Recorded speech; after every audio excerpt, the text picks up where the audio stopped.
Mata upu e lua se furufitu. Ua olengia isa ako Iakopo. Ua whaamanuia isa ako ia Iakopo ma Esau. Ua toia ina isa ako. Ua pua wa fo'i ona mata ua le mawhaiai ona waai. Ona ia wala au waile ia Esau na atali ia matua. Mawhai atu ia te ia. Lo ua atali ie. Ona whai mai aile o ia. O au le nei. Ona ia whai atu wailea. Whaauta ea. Ua outo ea ina au. O te leilo le aso te oti ai. O le nei. Ia ave ia ua upenga. O lau utu ma lau au whana. Ma e alu i le vao e tuli se manu o le vao maa. Ia e whai aisi na mea e ai e manongi maa. Pei o le mea o te manao ai. Ma au mai ai ia te au. O te ai ai. Ina ia o wha manui atu ia te oe manu o te le ioti. Ua whaalongo fo i Rebeka i le upo isa ako ia Esau lo na atali. Ua alua tu fo i Esau i le vao e tuli se manu e au mai ai. Ona whai atu leo Rebeka ia Iakopo la na tama. Ua whape atu. Whaauta. Na o whaalongo i le upo alo tamai ia Esau lo uso. Ua whapea. Au mai ia te au se manu mai le vao. Ma whai eisi na me ai e manongi maa. O te ai ai. Ma o wha manu ia atu ia te o ilumo Yehova. Manu o te le ioti. O le nei. Lau tamai. Ia e whalongo mai i lau upu i le mea o te whai atu ai i te oi. Ia e alu i le whanganga. Ma au mai ai ia te au tamai oti le leise lua. O te whai ai se mea e ai e manongi ma lo tamaa. Pei le mea e mana oi o ia. Ona e avatu ai le i lo tamaa. E ai ai o ia. Ina ia wha manuia mai o ia ia te oe manu o le ioti o ia. Ona whai mai ai leo Iakopo ia Rebeka lo na tina. Whaauta.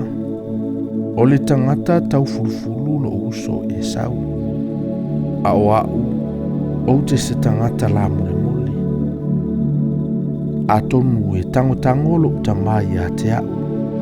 Ona avea ile o au ia te ia matangata wha ole ole. Ona o mai ile ia te au se vetu. Aile o se manuia. Ona whai atu ai leo lo na tina ia te ia. La utamai.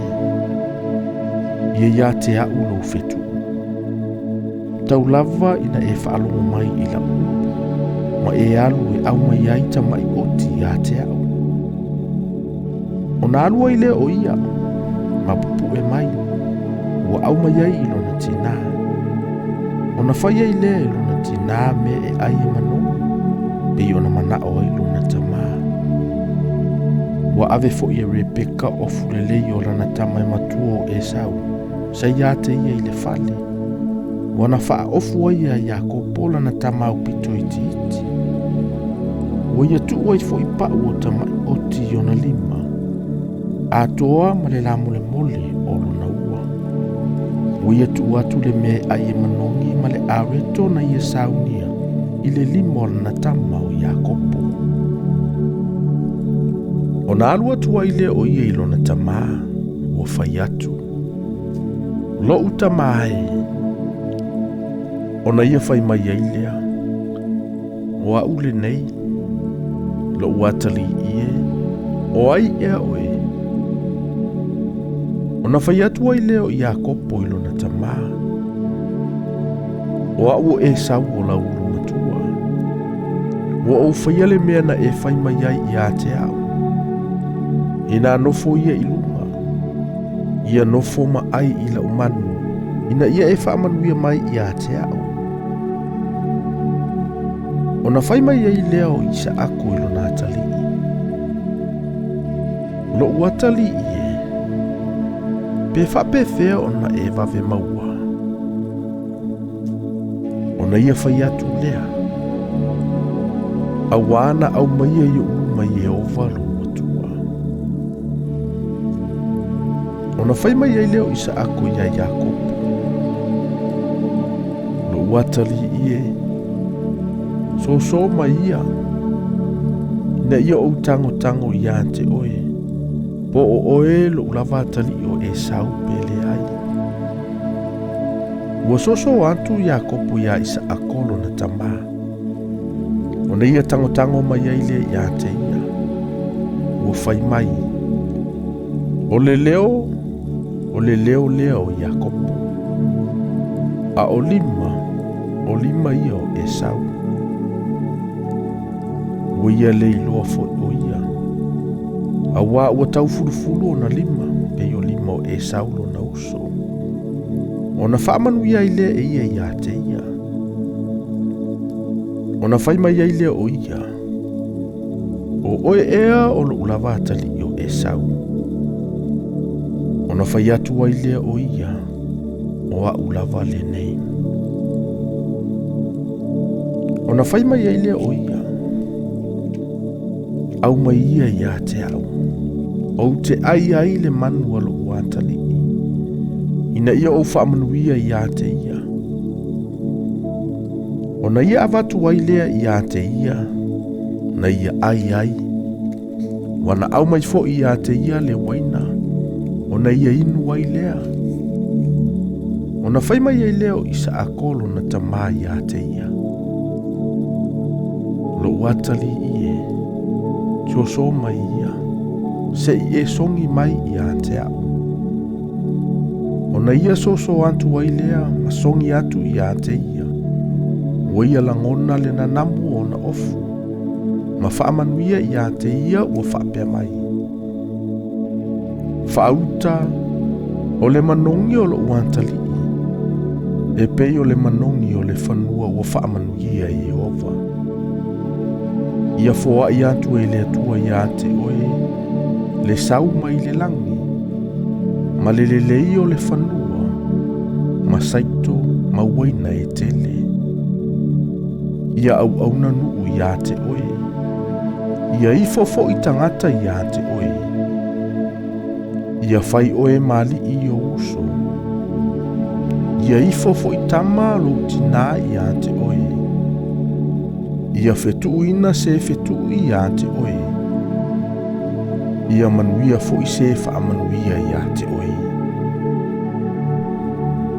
Ua umauna wha manuia isa ako ia Jakob. Na se ia luatu foi Jakopo ai lumo isa akolo na tama. Ona saua i leo e saulo na uso i lona tuli ngā manu. Na whaia foi e ia le mea e aie manongi. Ma avatu i lona tama, ua whape atu i lona tama. Lo utama e. Ia e nofo i lunga. Ma ai le manu o lo watali. Ina ia e whaamanuia mai i a te au. Ona whai mai ai leo isa akolo na tamaa ia te ia. O ai ea oe. Ona whai atu ai leo o ia. O au o lo uantali. O lau matua o Esau. Ona tetemu ai leo isa ako. O matua tele lavalo na tetemu. O whai mai. O ai lava lea na tulimanu. Ma au mai i ante au. Ua uma ona o ai te le isau oe. Ua o wha manuia foi i ante ia. E manuia lava ia. Ua whaalongo e sau i upolo na tama. Ona tangi au e aile o ia ile au e whaalotu lotu. Ua whaape antu i lo na tama. Lo utamae. Ia e whaamanuia mai atua fo i mau nei. Ona whai mai ai leo o ia. Na sau wha ole lo uso. Wana ave lo manuia. Ona whai atu ai leo o ia. E leo lea ea ua ingoa ai o ia o Jakopo. Awa tulua lona sisi o mai ia te au. O ia whao le tofi o au le urumatua. Whauta foi. O ia whao nei lo umanuia. O ia whai atu foi. E lea i ea se manuia o totoi ia te oe mo au. O na tali mai ei leo isa ako o whape mai ia e sau.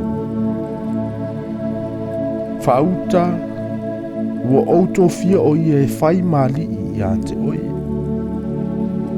Ua outu atu fo ia te ia o nauso uma e whai ma au auna. Ua ouwha amalosia ia i le saito ma le waina. Se a fo i se mea o te toe whai ma o elo ua tali i. Ona whai atu leo e sau ilona tamaa. E tasi ele manuia wa ia te oe lo tamae. Ia e wha manuia ia te au. Wa ulava lo tamae. Ona tangi ai leo e sau mali leo tele. Ona tali mai ai leo o lona tamao isa ako. Wa whape mai ia te ia. Whauta o le whanua la fule mule mea e te no fuai. E toto i fofo i le sau mai le langi lunga. O lau pelu e te olai. E te au auna fo i lo uso. Ao o fo i ina fasa o loto oe. O na e ngausia i lea o la namo na ilo na ua. Waita tele e sau ia Iakopo no le manuia na wha manuia atua i elo na tamaa ia te ia. Ona whapele o e sau ilo na loto. Wala talata so e whaanono ai o no lo tamaa. Ona o fasioti ai lea lo uso Iakopo. Ua tala ina atu ia Rebeka upua e sau ilo na tamaa e matua. Ona ia fe au atua i lea e sau na na tamaa upito iti o Iakopo. O whai atu ia te ia. Wha au tamai.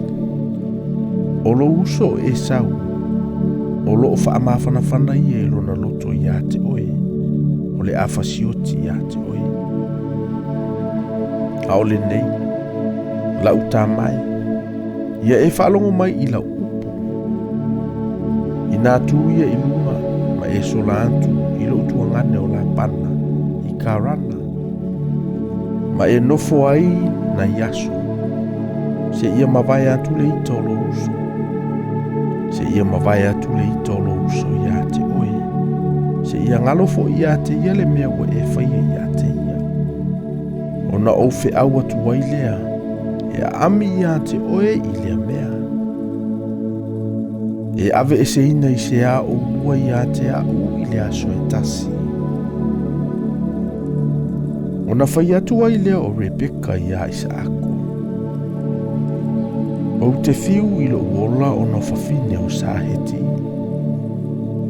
A whai e whai a wā i a kopo i se whawhine o saheti. Pei o ia whawhine o le nu. Pe se a le toia o ngā olo uola i a te au.